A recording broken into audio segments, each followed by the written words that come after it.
4, el omega 3, 1 y el omega 6, 4. Pues nosotros lo tenemos de 1 a 20, 1 a 9, y de ahí para usted de hablar. Imaginen el desbalance que hay. Es terrible.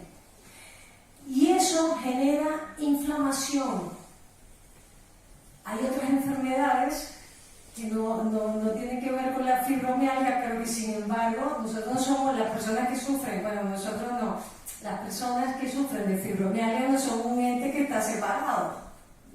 Aparte de eso, también le pasarán cosas y se resfrían y tal, igual que todos.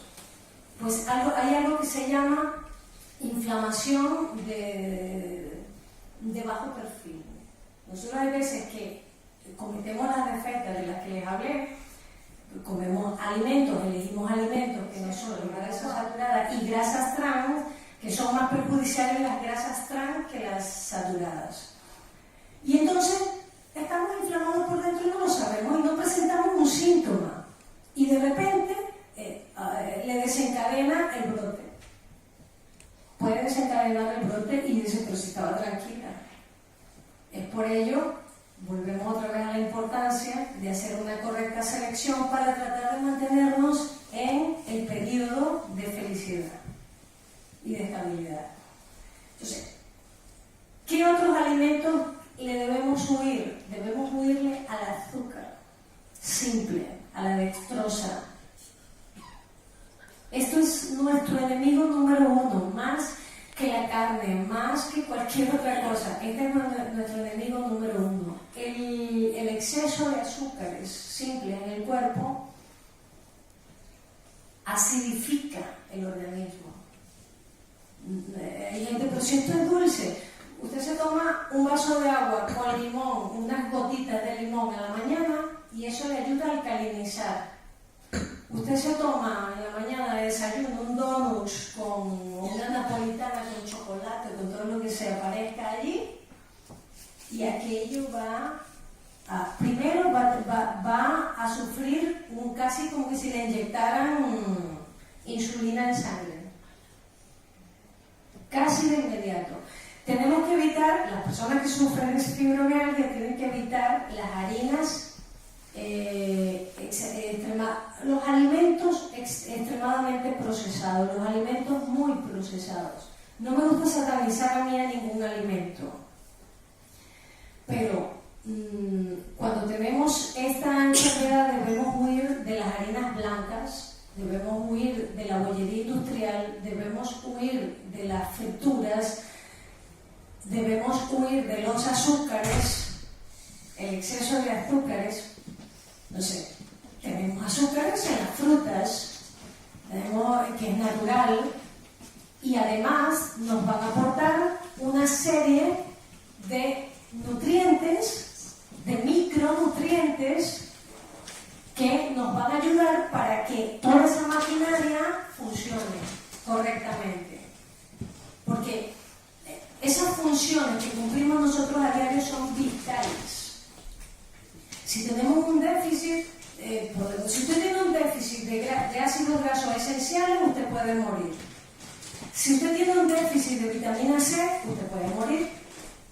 Ya sucedía en los viajes de Cristóbal Colón, cuando iban allí a las Américas, y no solo ellos.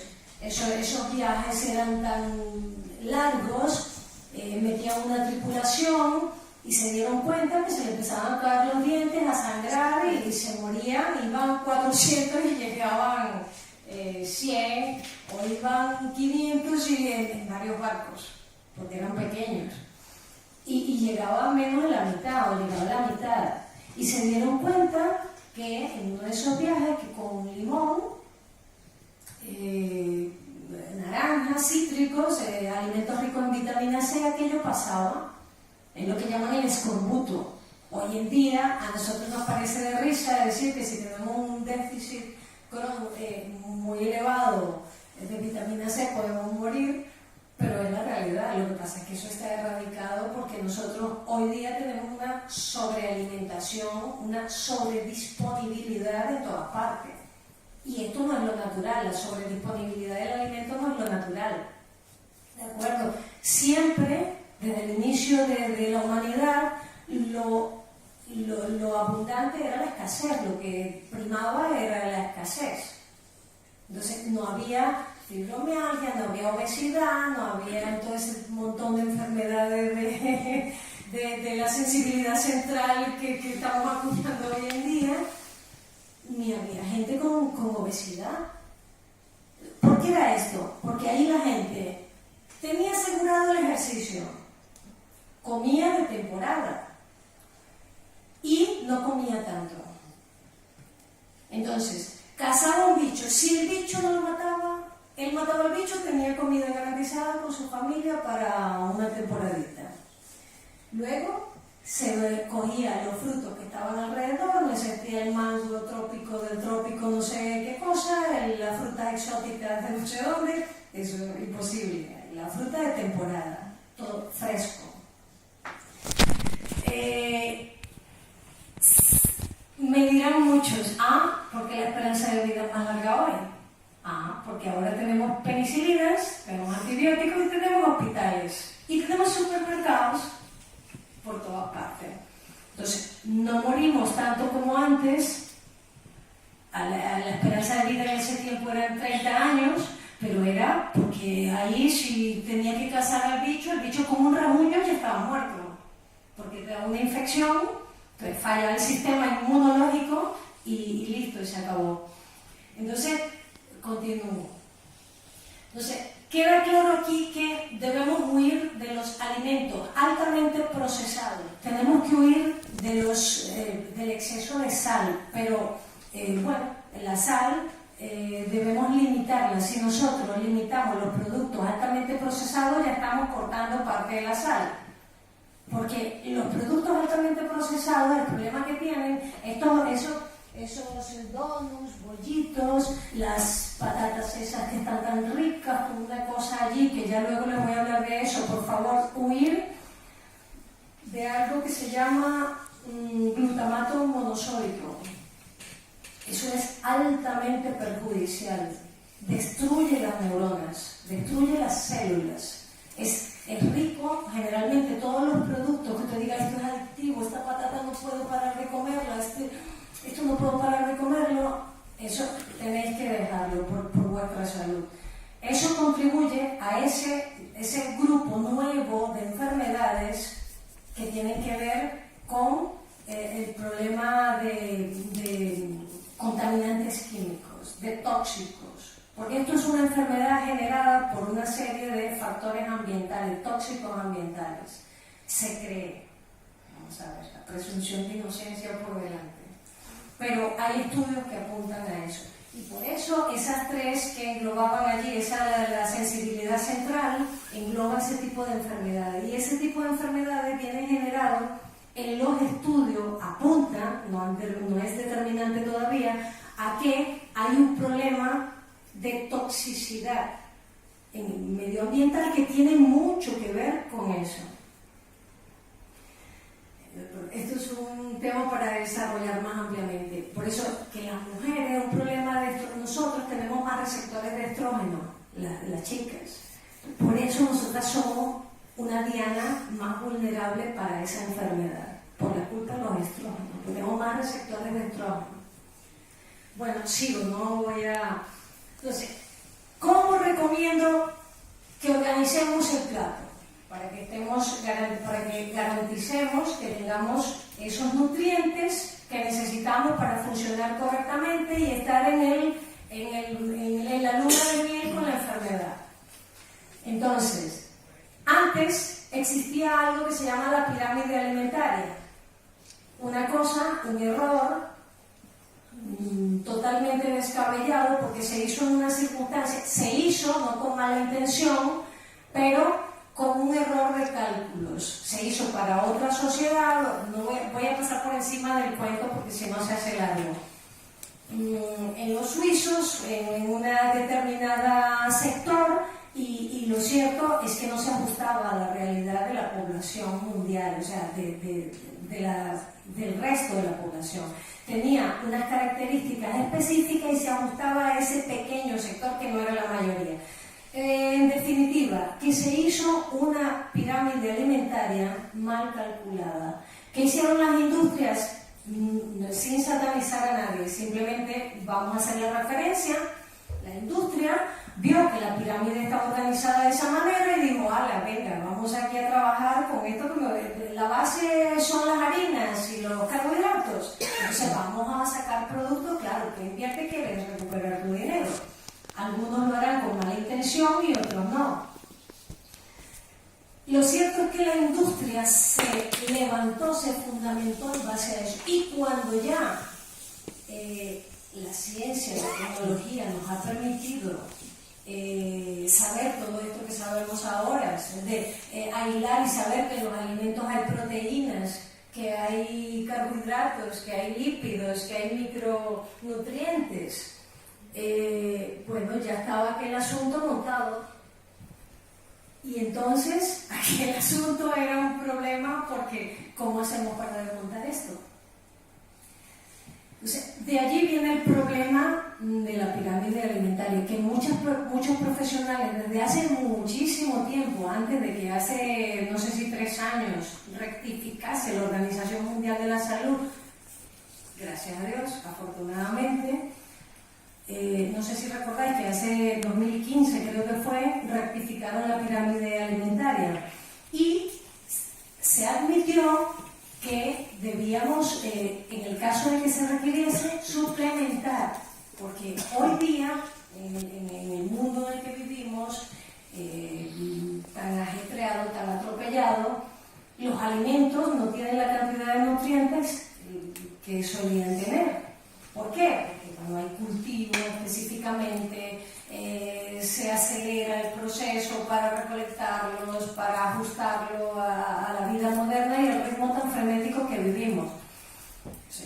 Lo que no quiere decir que entonces no vamos a comer un tomate, ni vamos a comer una manzana, ni no, tendrá un poquito de menos nutrientes que una que sea orgánica totalmente, que esté libre de pesticidas y tal.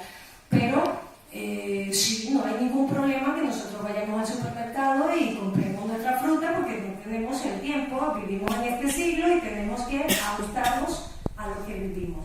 Pero dentro de lo que vivimos tenemos que tratar de elegir de la mejor manera. Recordar, la alimentación, en la alimentación está la elección y el poder lo tienes tú. En la nutrición no.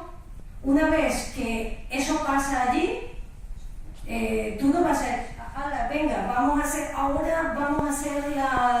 quema la grasa, para que no quema un poquito por aquí, vamos ahora aquí, ahora mándame defensas, a las defensas, ahorita. Él sabrá cuándo empieza, cuándo termina, qué manda el cerebro, se me olvidan las cosas, mándame allí todo, no funciona así. Nosotros le damos allí la materia prima y él saca lo que tiene que sacar y él decide cuándo y cómo. O sea, nuestro organismo. Es por ello que como tú eres el dueño de la elección, es tan importante la alimentación en este proceso multidisciplinar para ayudar a estar para alargar la luna de miel, como dije antes, con la enfermedad, estar en el ciclo de equilibrio donde sintamos mejoría. Entonces, recomendaciones, ¿qué vamos a hacer? ¿Cómo debemos organizar el plato? La Escuela de Harvard de Salud recomendó que nosotros, el plato debía estar organizado de esta manera. Yo generalmente en mis consultas siempre mando a que, fijaros, la mitad del plato debe ser verduras y vegetales.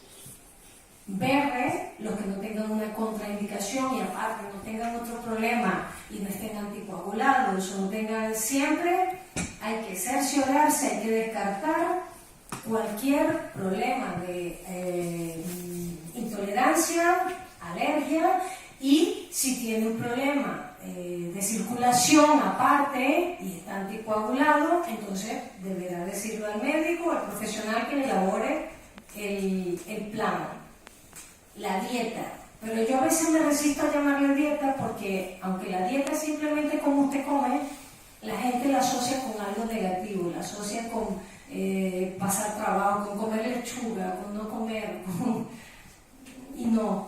Entonces, debemos enamorarnos, debemos cambiar los hábitos alimentarios, porque os digo, es muy importante en la alimentación, la alimentación es determinante, como os dije antes, para que junto con el medicamento, lo que decida el reumatólogo, lo que decida el psicólogo, lo que decida los otros que están atacando el problema, junto con esas personas, nosotros podamos mantener y controlar la enfermedad. Usted solamente va a poder controlar la enfermedad. Esto es solamente la podremos controlar, no la podemos erradicar a día de hoy. Entonces, para que nosotros garanticemos esos nutrientes que están en esos alimentos para que nuestro cuerpo funcione de la mejor manera y nosotros no tengamos esos brotes agresivos de la sintomatología, entonces deberíamos organizar nuestro plato de esta manera. Debemos dar prioridad a las verduras y los vegetales, luego un cuarto debe ser de carbohidratos, preferiblemente integrales. Recordad que uno de los nutrientes estaba la fibra, es importante para la salud intestinal. Y la proteína, que en el caso vuestro es más recomendable los pescados, las carnes blancas, a excepción de que alguien tenga alguna intolerancia, como ya dije. Entonces, en recomendaciones, hay que establecer un horario más o menos fijo de comida. En todas las comidas debe haber proteína, grasas y carbohidratos, ¿de acuerdo? En la proporción que os he mencionado, que hay un momento que no puedo porque estoy de viaje, pero relativamente, recordad, los planes nunca deben ser rígidos. Siempre debe haber un punto de flexibilidad, porque si un plan es rígido y usted le hace así, lo parte. En cambio, si es flexible, tiene opción a que pueda jugar con eso y se mantenga. Este mismo ejemplo fue el que puse con lo del magnesio. Fijaros que tenéis que tratar de introducir en la dieta alimentos ricos en magnesio. ¿Por qué? Porque generalmente el calcio lo tenemos garantizado. Nosotros el calcio, y sobre todo a las mujeres, que son las que padecen más la enfermedad que los chicos, que aunque también, pero el calcio, de una forma u otra en la alimentación está garantizado. A veces en las hojas verdes, lo tenemos en la leche. La leche, hay que tener cuidado con la leche, porque la leche es número 1 en intolerancias, que presenta intolerancias alimentarias. Intolerancias y alergias, pero más intolerancias que alergias. Por algún compuesto allí que se llama caseína, que luego hablaremos, pero a la gente que le siente mal, si le sienta mal, entonces tenemos otros productos como la leche de avena, la leche de soja, etcétera, etcétera. El magnesio, ¿por qué es importante? El magnesio le va a permitir a sus huesos, como ya tenemos garantizado casi el 100% de que ese nutriente, ese micronutriente, ese mineral está allí y va a permitir que mi hueso sea fuerte. Entonces, ¿qué le falta a eso? Le falta un toque de elasticidad. Si yo tengo el hueso muy rígido y me caigo, lo puedo fracturar muy fácilmente. Y la gente que sufre de osteoporosis tiene y debe que suministrar y garantizar la ingesta de magnesio, para que haya esa flexibilidad, no solamente que el hueso esté duro, sino que haya esa cierta flexibilidad. Pero es que aparte intervienen 300 funciones más. Va a permitir la relajación de los músculos, va a permitir que la calidad de las arterias y las venas que están en nuestro organismo sean más flexibles. Si no, corremos el riesgo de que se endurezcan Y esto nos puede traer otras patologías asociadas, entonces, otra más para la lista, ¿de acuerdo? Entonces, la alimentación debe favorecer alimentos frescos, eso primero que nada. Antes, cerciorarse, descartar cualquier intolerancia o cualquier problema de medicación que se esté tomando. Productos de temporada, luego, evitar el azúcar, luego, evitar los alimentos altamente procesados, es un veneno, luego, la ingesta de exceso, la ingesta de sal, porque puede producir retención de líquidos. Luego, disminuir la ingesta de carne roja. Hay gente que sufre fibromialgia y no le pasa absolutamente nada cuando come un chuletón, ¿es cierto? Pero hay otra que se come chuletón y aquello le desencadena un montón de problemas, porque luego por ese desecho de la carne le genera unos tóxicos en el cuerpo que si el sistema inmunológico no está equilibrado con los otros dos, pues va a generar un problema de inflamación, ¿de acuerdo? Hay que tratar, aquí yo no soy radical y que hay que comer 6 veces al día, que hay que comer 2, que hay que comer 3. Hay algo que yo digo y es, hay que recuperar los patrones naturales del organismo, hay que tener sentido común. La fibromialgia, la enfermedad suya no va a ser igual que la suya, ni la del lado. Convergen, por supuesto, en los 11 puntos estos o los 18 puntos gatillos estos que se tienen generalmente. Pero luego, cada quien la vive de forma diferente. Lo que es bueno para uno, a lo mejor no es bueno para el otro. Entonces, cada quien, escuchar al cuerpo, el sentido común. Y bueno, me queda más que decirles que recordéis siempre que la alimentación, la nutrición es mucho más que ir un día y hacer una dieta que esté de moda. Las dietas de moda son muy peligrosas. La alimentación es determinante en la salud del organismo. Muchas gracias.